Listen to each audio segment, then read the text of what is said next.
Julia Brettel, and today we're going to learn how to make applesauce and preserve it using a water bath canner.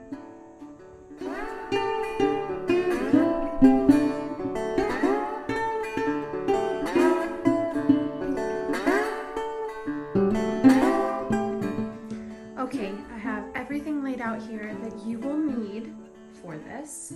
So you can see I have my ball jars there. I prefer using smaller ones. Like I have pints out here, and then these are half pints, I believe. I don't know exactly. I think they're half pints.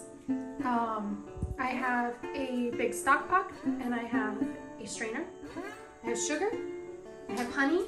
I have nutmeg, cinnamon, ginger, and pumpkin pie spice. I of course have these beautiful apples that I got locally. They are Macintosh apples, which I think are a little more tart. They're perfect for applesauce. And then I have my water bath canner. So if you don't have a water bath canner, you actually don't need one. I'll talk about what you can use instead a little later in the video, but they're not extremely expensive, and they're really great to have. And if you can't afford to buy one new, I highly recommend trying out like thrift stores or Salvo or yard sales or something like that to try to get your hands on one. But to buy them new, they're not much money. Finally, I have my little canning tongs. I'm not sure exactly what you call them, but again, we'll talk about that later. If you don't want to can this, if you don't want to preserve this, and you can just follow along and make the applesauce and put it in your refrigerator, it should stay good for about 2 weeks. Okay, so first things first, we are going to start getting our apples ready. Obviously, you want to wash them first. Then we're going to start cutting them. You want to make sure that you remove any like bruised areas or any little puncture marks, imperfections like that. So definitely remove those. A lot of people remove the skins. That is what people do when they make applesauce. They remove the skins. Out of laziness and curiosity, I decided to try it with the skins. And I think that it is so much more vibrant and delicious, and it actually changes the texture a lot.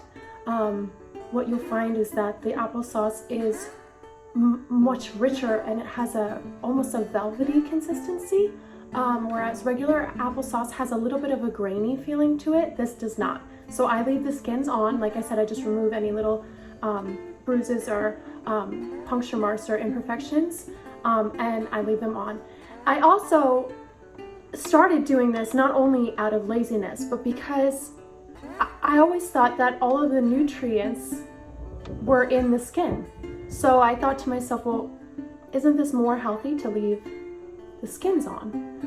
I don't know, because I'm not a chemist and I haven't tested my applesauce in a lab or anything like that, but it tastes amazing. So we're gonna leave the skins on. We're gonna cut them up into quarters. So your apples are going to look like this. You are going to remove the core and cast that aside, and you're gonna give that to your chickens because they're gonna be really happy, and just keep going. Okay, I have finished coring my apples. There are about 20 in this pot. There were actually 23, but a few were like really tiny. So there's about 20 apples in this pot that are all cored. Now I'm going to fill this up with water just until it covers the apples. Okay, so now I'm going to turn the stove on. I'm going to put it on low, and I am going to let this simmer for about 45 minutes to an hour. You want to cook your apples until they are nice and soft, but you want to make sure that you turn off the heat before they start breaking apart. Okay. So while our apples are going, we're going to talk a little bit about the hot water bath. If you don't have a hot water bath canner, you can use a large stock pot.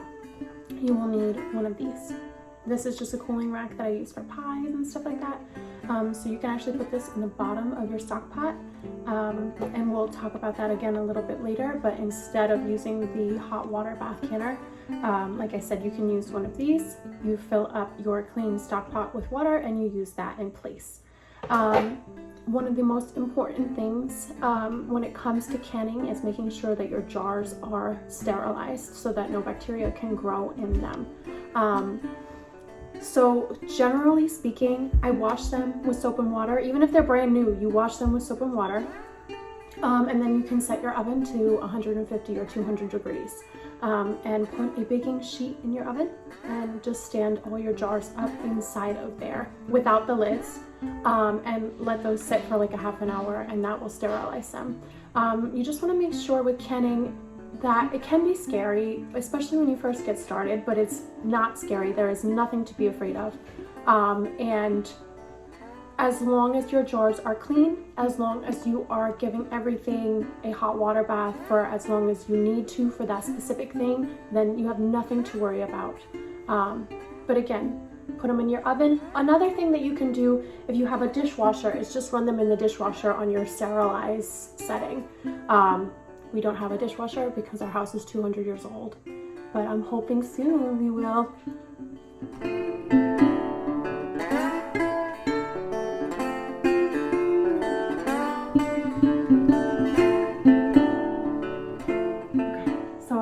Are all done. They're nice and soft. I have strained them to remove all of the water, and then I put them right back in the stock pot. Now I have my handy dandy immersion blender that I bought on Amazon. If you don't have an immersion blender, you don't need one. You can use a regular blender, you can use a food processor, or you can use a food mill to mush these up. So I'm gonna blend these until they're really smooth, and then I'm gonna show you what to do. Okay, so everything is nice and blended. I have added a really good amount of cinnamon.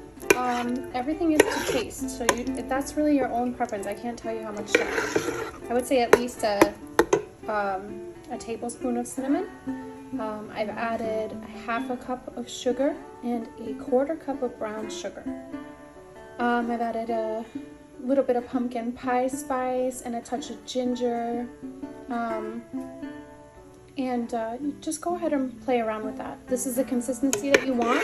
After I added my sugar and all my spices, I used the immersion blender again just to make sure everything was blended up nice. I had my jars ready, and my hot water bath canner is going on the stove, and we're ready to start filling up our jars.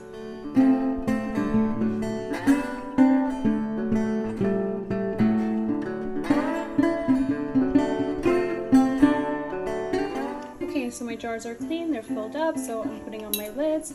You want to make sure that your lids are on firmly and in the right spot, so you just check the lineup of them. Okay, and then you're going to put your band on. You do not want to over tighten these bands, because if you do, you will never be able to get them off. So I just feel it snug there, so that's it. That's all you need. The band is actually not doing anything, it's just keeping the lid in place until it seals. So you don't need for them to be super tight. They just need to hold the lid there so that the lid can get the proper seal with your jar. And I'm gonna drop them in my canner. Okay, so I'm gonna pick this up with my little canning tongs. I have my hot water bath going here really, really well. Rolling boil, bubble, whatever you call it.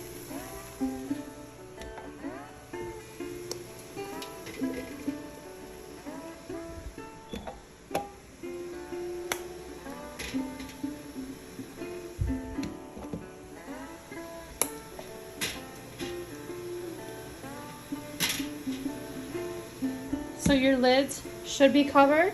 If you can see, it's kind of hard because it's so steamy.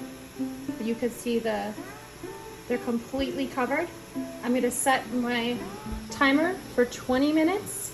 I'm going to pull them out. And then I'm going to put these jars on the counter, and I am not going to touch them for 24 hours.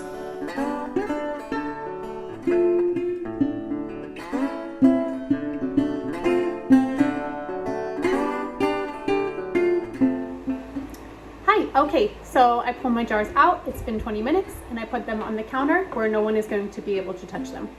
It's really important that if you have kids or husbands that are curious, you tell them don't touch my jars. If you touch them, you can actually disrupt the sealing process, and if you do that, then they won't be good, and you'll have to give them another water bath, and it's just better if you don't touch them. You will know that they have sealed properly because you will hear the pop. It will sound like a pop. I don't know how else to explain it. These should be good for like 18 months in your cupboard, in your cabinet. So I hope that you guys liked my video. I hope that you learned something. And maybe I'll make some more. And thank you so much for watching. Bye!